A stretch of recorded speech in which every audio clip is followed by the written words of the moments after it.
Cukuplah Allah sebagai pelindung saudaraku, belakangan ini pindah kubu adalah fenomena yang tampaknya akan makin banyak terjadi di layar politik negeri kita ini. Dulu di kubu A, lawan kubu B sekarang berbalik. Ada di kubu B menjadi lawan kubu A yang dulu menjadi kawannya. Dulu seringkali suka mengkritik, setelah pindah kubu menjadi sangat anti kritik. Fenomena pindah-pindah kubu seakan membenarkan ada gium dalam politik pragmatis, tidak ada kawan dan lawan abadi. Yang ada adalah kepentingan itu sendiri, bahkan dikondisikan agar mau pindah ke kubu lain yang seolah-olah lebih menjanjikan.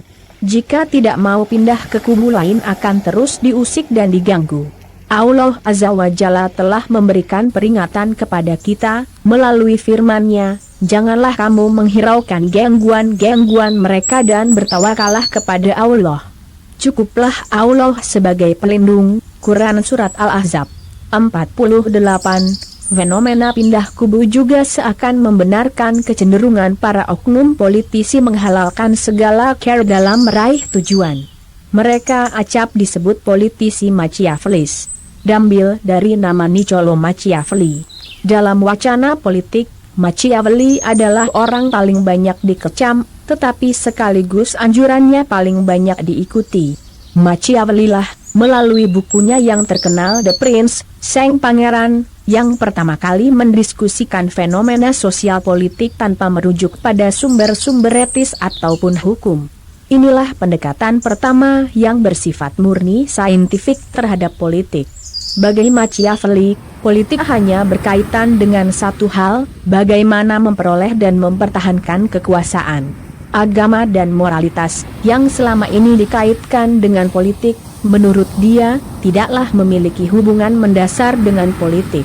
Agama dan moral hanya digunakan secara pragmatis untuk memperoleh dan mempertahankan kekuasaan itu.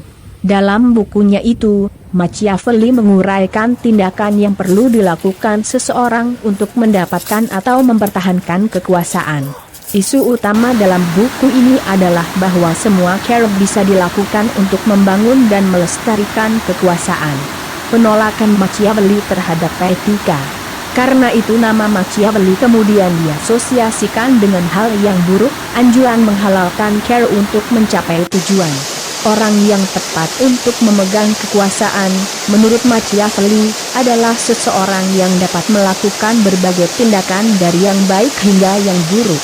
Bahkan Leo Strauss, 1957, menyatakan Machiavelli adalah pengajar kejahatan atau imoralisme dan amoralisme. Sebabnya Machiavelli menghindar dari nilai keadilan, kasih sayang, kearifan serta cinta. Dia lebih cenderung mengajarkan kekejaman, kekerasan, kezaliman, ketakutan dan penindasan. Saudaraku, pindah kubu dan penghalalan segala cara bukanlah fenomena baru. Itu juga terjadi pada masa Nabi 14 abad silam.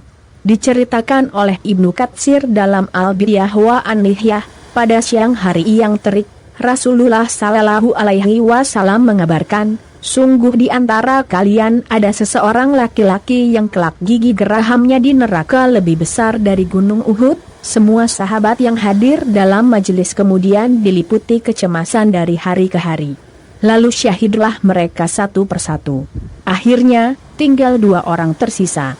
Ar-Rajal bin Unfuah dan Abu Hurairah radhiyallahu anhu. Waktu terus berjalan. Abu Hurairah begitu ketakutan. Semua sahabat yang pernah hadir pada majelis itu sudah wafat dalam keadaan husnul khatimah. Abu Hurairah khawatir jika sampai dia menjadi orang yang dikabarkan oleh Rasulullah Sallallahu Alaihi Wasallam tersebut. Kemudian tibalah masa pemerintahan Khalifah Abu Bakar. Saat itu muncul nabi palsu bernama Musailamah. Dia kemudian diberi gelar sebagai Al-Kazb, sang pendusta. Keberadaannya makin hari makin mengkhawatirkan karena pengikutnya kian hari kian bertambah banyak. Mereka punya Al-Quran baru, membawa Islam baru, dipimpin oleh seorang nabi palsu. Sebab itulah Khalifah Abu Bakar radhiyallahu anhu memerangi mereka habis-habisan. Ar-Rajal bin Unfuah adalah sahabat yang hafal Al-Quran. Hidup dan berjuang bersama Rasulullah Sallallahu Alaihi Wasallam. Sudah beberapa kali diutus untuk mendakwahkan Islam di berbagai daerah.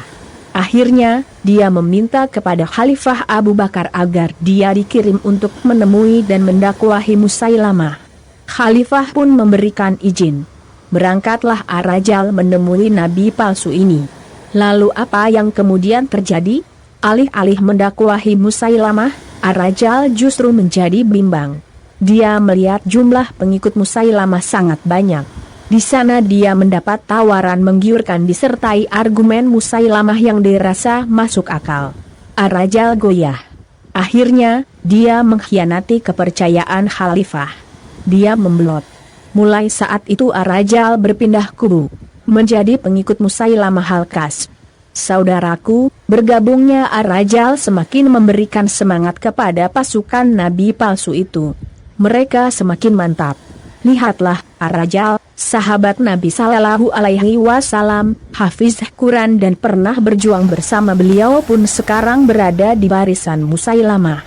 Pengikut Musailamah semakin banyak dan rasa percaya diri mereka semakin meninggi. Mereka seakan mendapatkan angin segar dengan bergabungnya seorang tokoh utama dari kalangan sahabat. Di sisi lain, Abu Hurairah merasa lega.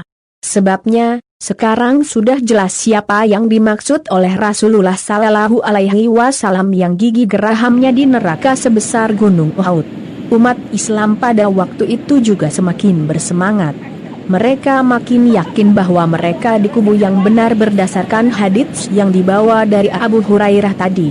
Semakin panaslah suasana antara dua kubu, kubu kebenaran dan kubu kebatilan. Masing-masing memiliki kekuatan yang besar. Namun, tentu umat Islam memiliki kekuatan yang jauh lebih besar yang tidak dimiliki oleh pasukan Musailamah, yakni pertolongan dari Allah yang Maha Kuat. Sungguh fitnah Ar-Rajal lebih besar daripada fitnah yang ditimbulkan oleh Musailimah. Ini diriwayatkan oleh Ibnu Ishaq dari gurunya, dari Abu Hurairah. Perkataan Abu Hurairah yang mengatakan bahwa fitnah Ar-Rajal bin Unfuah lebih besar daripada Musailamah ini disebabkan oleh akibat yang ditimbulkan sangatlah besar. Mengapa? Karena sejak Ar-Rajal bin Unfuah membela Musailamah, pengikut nabi palsu ini semakin yakin kepada Musailamah dan semakin bertambah banyak jumlahnya. Disinilah fitnah terbesarnya itu. Akhirnya, ketika perang berkecamuk antara pasukan kaum muslim dan pasukan Musailamah dan Ar-Rajal berhasil dibunuh oleh Zaid bin Al-Khattabra, kakak tertua Umar bin Al-Khattabra. Saudaraku, begitulah dalam perjuangan selalu saja ada hal-hal yang tidak terduga terjadi. Ada masanya kita berjuang bersama sahabat kita, namun di kemudian hari ia berpindah kubu dan menjelma menjadi lawan yang sangat nyata. Tidak usah risau jika sahabat juang kita berpindah kubu. Pasti Allah Azza wa Jalla akan selalu menghadirkan kepada kita sahabat-sahabat juang yang baru. Karena itu, dalam berjuang kita harus menyadari dan meyakini betul, untuk apa dan dengan landasan apa kita berjuang. Dari sekian ragam perjuangan, tetap saja pilihannya tinggal hanya ada dua, lillah, demi Allah, dan ligairillah, untuk selain Allah. Yakinkan diri, bahwa kita memang benar-benar berjuang lillah, bukan ligairillah. Bila kita sudah yakin bahwa perjuangan ini lillah, mengapa pula kemudian harus menggunakan cara-cara Machiavellis, apalagi sampai pindah ke kubu ligairillah? Semoga Allah Azza wa Jalla mengaruniakan hidayahnya kepada kita, sehingga kita tetap istiqamah senantiasa berjuang lillah dan mencukupkan Allah Azza wa Jalla sebagai pelindung untuk meraih ridhanya. Amin ya Rabb, wallahu a'lam bishawab.